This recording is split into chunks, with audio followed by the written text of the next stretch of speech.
puisi ini cukup dirasakan atau harus dibedah dengan stilistika? Sudah ada dua tim di depan saya. Di kanan saya tim pro yang meyakini stilistika membuka lapisan makna puisi, dan di kiri saya tim kontra yang menilai puisi ini justru kehilangan roh jika terlalu dianalisis.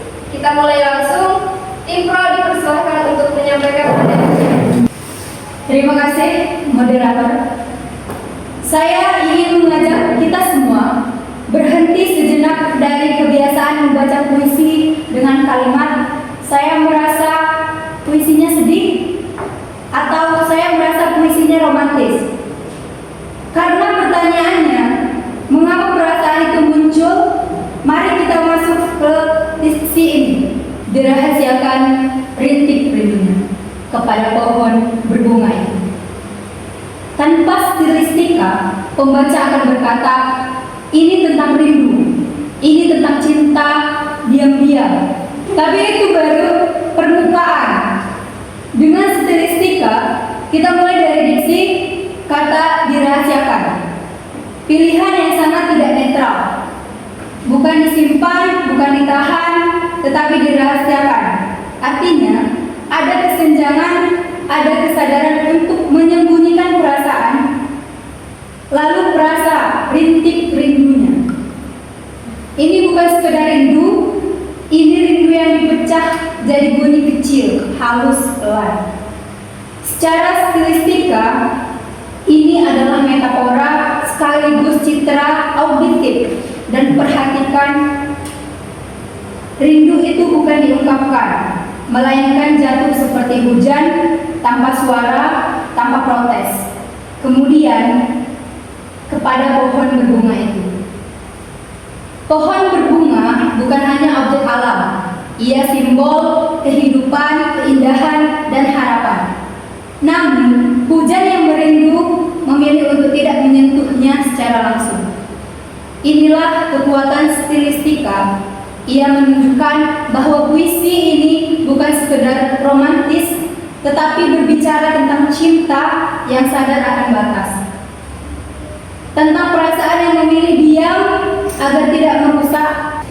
Tanpa stilistika, puisi ini hanya indah. Dengan stilistika, puisi ini menjadi pengendalian diri dan pengorbanan emosi. Tunggu.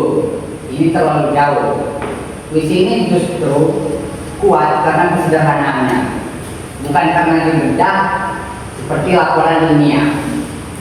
Tenang. Tim kontra akan mendapatkan giliran penuh. Silakan lanjutkan untuk satu kalimat terakhir, tim pro. Kebenaran tidak berarti dangkal dan stilistika membuktikan itu. Masalahnya di sini, puisi hujan bulan Juni dicintai karena dirasakan, bukan karena dianalisis. Ketika orang membaca diksi itu, mereka terdiam, tersentuh bukan karena tahu apa itu citraan auditif, tetapi karena mereka pun pernah menyimpan rindu. Apakah kita perlu stilistika untuk menyimpan tanyumai dan diam? Diam itu dibangun oleh bahasa. Tapi bahasa bukan satu-satunya jalan. Tanpa bahasa, rindu tak pernah sampai ke pembaca. Baik, kita jaga tensi, tapi tetap fokus. Saya bertanya langsung, jika stilistika begitu penting, mengapa jutaan pembaca mencintai puisi ini tanpa pernah tahu istilah diksi, metafora, atau citraan? Dan bukankah analisis seperti ini berisiko mematikan keajaiban puisi? Karena semua dipaksa untuk dijelaskan. Pembaca boleh mencintai tanpa analisis, tetapi akademis tidak boleh berhenti pada rasa. Stilistika tidak mematikan keajaiban. Ia menjelaskan mengapa keajaiban itu bekerja, dan dalam diksi ini, keajaiban itu lahir dari pilihan kata yang sangat sadar, bukan dari kebetulan. Jadi, puisi harus tunduk pada teori. Tidak, teori tunduk pada puisi, tetapi harus berangkat dari bahasanya. Kami menolak puisi yang diperlakukan seperti objek bedah, puisi hidup dalam rasa. Dan kami menolak membaca sastra tanpa bijakan ilmiah. Stilistika membuat rasa itu bisa dipahami dan bisa dipertanggungjawabkan. Panas, tegang, dan penuh makna. Apakah hujan bulan Juni cukup dirasakan? Atau justru perlu dibongkar lapis demi lapis lewat stilistika? Jawabannya kami kembalikan kepada Anda. Karena sastra seperti hujan selalu jatuh dengan caranya sendiri.